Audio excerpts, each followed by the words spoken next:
Concerning statements in your opening remarks, one notably is, and I'll quote it, "The bill is the first initiative of any European government to enact legislation to intentionally boycott or discriminate against Jews."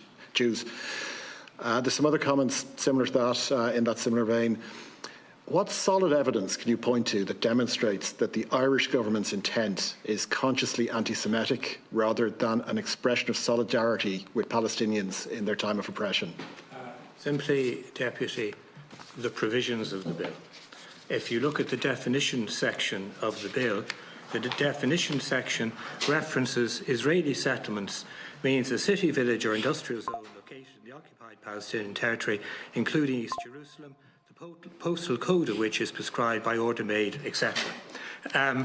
The Israeli settlement reference is just a legal euphemism for saying locations in East Jerusalem and the West Bank, and oddly Gaza, where there's been no Jewish person living since 2005, but locations in, say, East Jerusalem or the West Bank where Jewish people live. I mean, it's as straightforward as that. But the oddity of the bill, and I always think Jerusalem is a classical a simple way to illustrate this. The oddity of the bill is if a tourist visiting the holy city of Jerusalem... Chair, maybe I could interrupt there if you don't mind. I'm just conscious of time on it.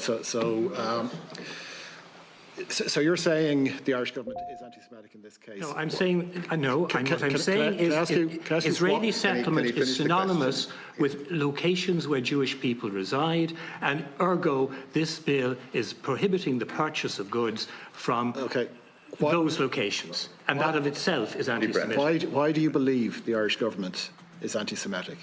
Because they've produced a bill which simply targets Jews living in, quote, occupied territory.